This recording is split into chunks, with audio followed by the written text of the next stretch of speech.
In the winter of 1945, Europe stood in ruins. Cities that had once pulsed with life now lay silent beneath layers of ash and shattered stone. The war that had begun with ambition and propaganda had ended in tribunals, confessions, and the echo of sentences pronounced in somber courtrooms. The victors sought not revenge, but justice, a reckoning for the orchestrators of one of the darkest chapters in human history.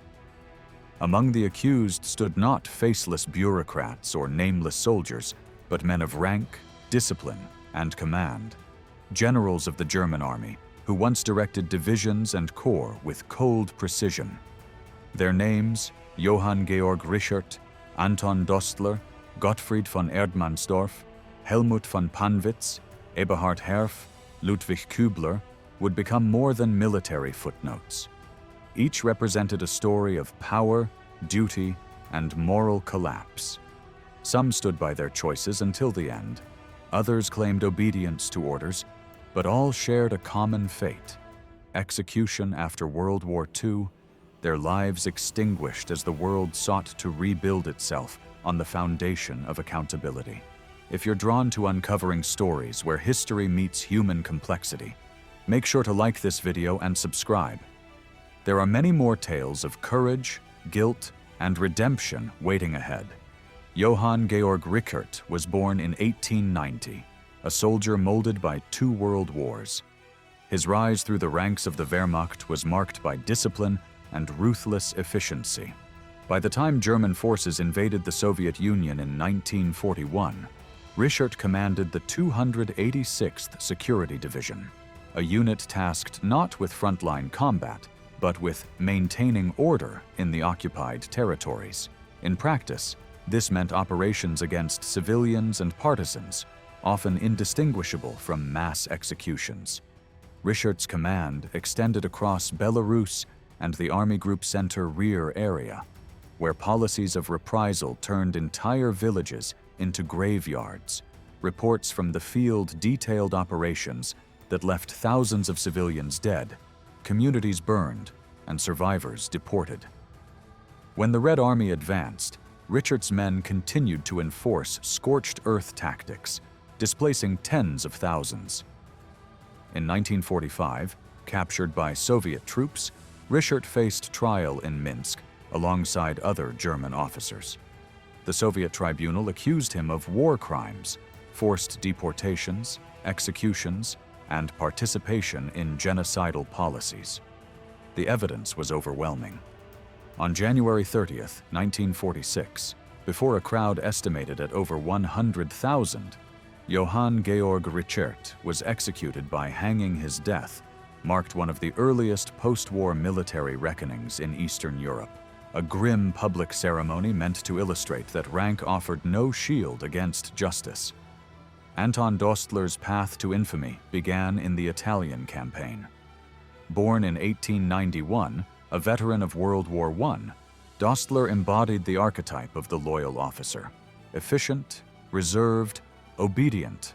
During the chaotic spring of 1944, his 75th Army Corps in Italy captured 15 American commandos from the Office of Strategic Services. They had been on a sabotage mission, dressed in uniform, and by all definitions, lawful combatants. But the tide of war had turned. Hitler's infamous Commando Order demanded that all enemy saboteurs be executed, regardless of their status. Dostler relayed the order without hesitation. On March 24, 1944, the 15 prisoners were shot, a violation of the Geneva Convention. After the war, Dostler's case became the first major American military trial for war crimes in Europe. He defended himself with a familiar refrain: "I was following orders." But the tribunal rejected this argument, setting a precedent for the Nuremberg Trials that followed. Responsibility, they ruled, could not be delegated to superiors when the orders themselves were illegal. On December 1, 1945, Anton Dostler faced a firing squad in Aversa, Italy. His execution was documented in stark black and white photographs, the image of a soldier who had followed every command, until obedience itself became his undoing. Born into Prussian nobility in 1893, Gottfried von Erdmannsdorff exemplified the professional military tradition. Decorated with the Knight's Cross, he commanded the defense of Mogilev in 1944, as the Soviet offensive, codenamed Operation Bagration, swept through Belarus. The city, transformed into Fortress Mogilev, became a death trap. When Soviet forces encircled it, von Erdmannsdorff's command crumbled under relentless artillery and airstrikes. Captured and brought to trial in Minsk, the general faced charges far beyond tactical failure. Evidence showed his role in deportations, the destruction of civilian infrastructure, and reprisals against non-combatants. Eyewitnesses described entire villages razed under his orders. Despite his claims of acting under military necessity, the tribunal deemed the atrocities systematic. On January 30, 1946, von Erdmannsdorff was executed alongside 18 other officers. In the annals of history, his trial remains one of the first examples of a commander held personally responsible for the crimes of his subordinates. His defense, loyalty, and discipline had become hollow in the shadow of mass suffering. Helmuth von Pannwitz's story is one of divided loyalties and tragic choices.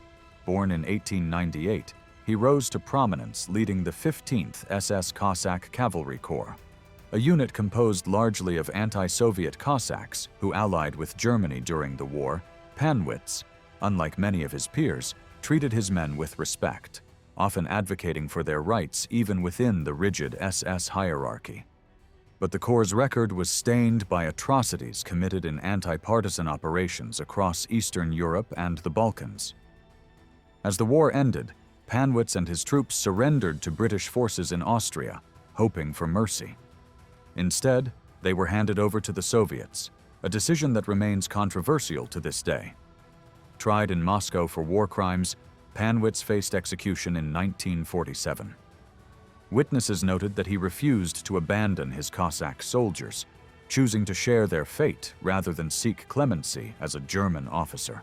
Some historians argue he was scapegoated. Others contend that his leadership carried direct moral responsibility. Half a century later, his conviction was briefly overturned during Russia's post-Soviet re-examinations, only to be reinstated. Pannwitz remains an ambiguous figure, both commander and captive of history, his loyalty crossing boundaries of nation and ideology. Eberhard Herf, an SS brigade Führer, commanded the order police in Minsk, where he oversaw the deportation and mass execution of Jews, Roma, and civilians. His bureaucratic precision masked a deep involvement in the Holocaust's machinery. Unlike many who hid behind paperwork, Herf admitted his exhaustion in letters home, writing that he wished to get out of the East, since, to be honest, I've had enough. His weariness did not absolve him. Tried in the Minsk Tribunal, he was executed on January 30th, 1946, the same day as Richert and von Erdmannsdorff. Ludwig Kübler's fate unfolded further south. A decorated veteran known as the Limping Nurmi for injuries sustained in World War I, he commanded mountain divisions during campaigns in Poland and on the Eastern Front. Disillusioned with Hitler's no-retreat orders, Kübler sought reassignment, an act that saved him neither favor nor freedom. Captured in Yugoslavia, he was convicted of war crimes by a local tribunal and executed in 1947. His younger brother, Joseph Kübler, met the same end months earlier. These last executions underscored the global nature of post-war justice. From Moscow to Ljubljana, each court operated under its own mandate, but shared the same aim: to ensure that command responsibility did not vanish with the fall of the Reich. The stories of these generals reveal more than military defeat. They expose the fragile boundary between duty and morality. For some, the war was a stage for ambition. For others, a trap of obedience. Their trials demonstrated a turning point in human law, the principle that individuals, regardless of rank, bear accountability for their actions. Yet history resists simplicity. Some of these men saw themselves as soldiers fulfilling orders in an impossible war. Others embraced the ideology that justified destruction. Their endings, in courtyards, prisons, and public squares, became symbols of a new world order where power could be questioned, and justice sought across borders. Even now, their names stir debate. Were they villains, victims, or warnings? Perhaps all three. The record of their fates remains a testament to the enduring question that every generation must face. When obedience becomes complicity, where does responsibility begin?